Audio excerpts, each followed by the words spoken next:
Update 20 is probably going to be the biggest update in Blox Fruit's history, and is said to have everything from sword and fruit reworks to an entirely new design of the 3 Cs and much more.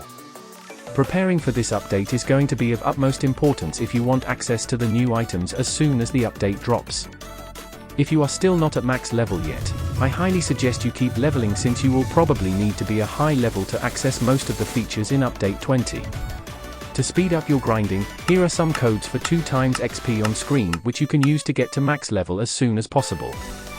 Money and fragments are also extremely important in order to buy and upgrade your gear, so I recommend you get around 10 to 20 million belly and 10 to 20,000 fragments, but the more money and fragments you have, the less grinding you'll have to do when the update comes out.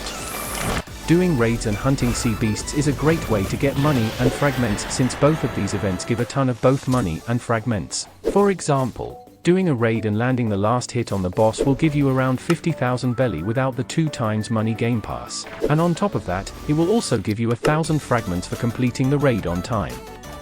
Killing sea beasts can also be a good way of farming money and fragments since every time you defeat a sea beast, it will drop 60 to 250,000 belly without the 2 times money game pass on top of 250 fragments. However, this method is slightly unreliable since sea beasts can sometimes take over 10 minutes to spawn, but it's completely up to you and how much work you are willing to put in.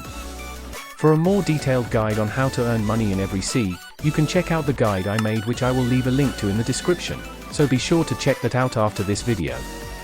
Materials are also going to be very important for obtaining and upgrading your gear, so I suggest you get around 10 of the following materials: magma ore, leather, scrap metal, mystic droplets, vampire fangs, mini tusks, dragon scales, fish tails, and maybe even some conjured cocoa in case you need to kill the king.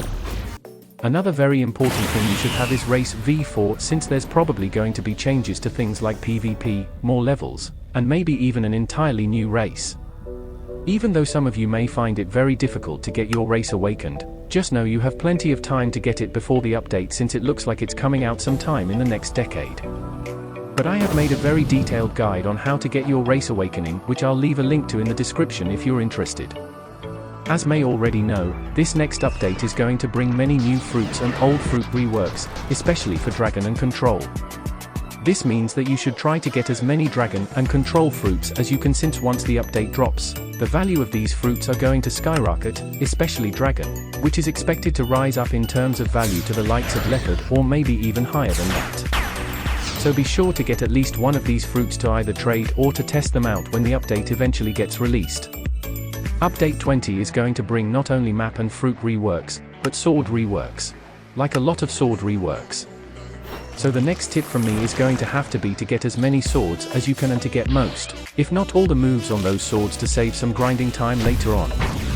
However, this shouldn't be of priority, unless you've done basically everything else we've talked about so far in the video since you can always grind mastery levels, while you're preparing for other things, for example, max level. If you think I've missed anything, please don't hesitate to let me know down in the comments, but other than that, I'll see you next time.